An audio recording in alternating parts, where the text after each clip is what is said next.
আমরা আজকে যে 20% বাড়ি বাড়ার দাবিতে জাতীয় শহীদ মিনারে হাজির হয়েছি, এটা আমাদের অত্যন্ত যৌক্তিক দাবি। শিক্ষক সমাজ যে মানবতর জীবনযাপন করছে সেটা আসলে বলা বাহুল্য।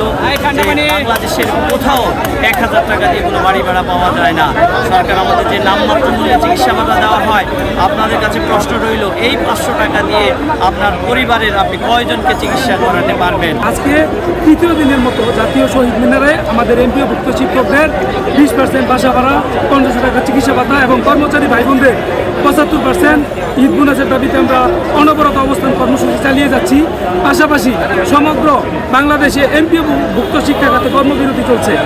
আমাদের মাননীয় শিক্ষা উপদেষ্টা আমাদের জাতীয় গণপ্রত্যাশী জোটের নেতৃবৃন্দকে আশ্বস্ত করেছিলেন যে এই মুহূর্তে বাজেট হয়ে গেছে, আপনারা একটু কমাইয়া বলেন।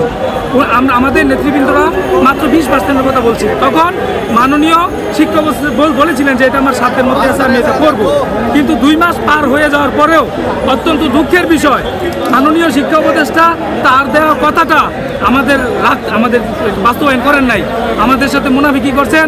আমরা যার পরনায় মর্মাহত হয়েছি, যার ফলশ্রুতিতে সমগ্র এমপিওভুক্ত শিক্ষক সমাজ মর্মাহত হয়ে সকল ধরনের শ্রেণী কার্যক্রম বর্জন করে এই ঢাকা কেন্দ্রীয় শহীদ মিনারে অবস্থান নিয়েছে এবং আজকে বিকাল 4টা পর্যন্ত সময় দেওয়া হয়েছে যে পরিপত্র জারির ব্যাপারে।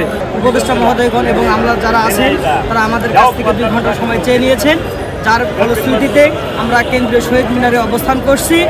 আমরা এই বার্তার মাধ্যমে উপদেষ্টা মহোদয় সহ যারা এই সংশ্লিষ্ট কাজের সাথে জড়িত আছে তাদের কাছে আহ্বান রাখতে চাই, যে সময় আপনারা নিয়েছেন এই সময়ের মধ্যে আপনারা দ্রুত প্রজ্ঞাপন জারি করুন।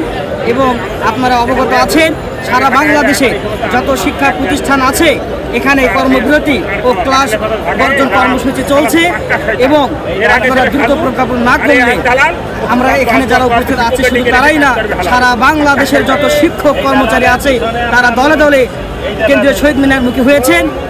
আমরা আশা রাখবো আপনারা দ্রুত প্রজ্ঞাপন জারি করুন, না হলে আমরা এর কঠোর দাঁত ভাঙ্গা জবাব দেবো ইনশাআল্লাহ।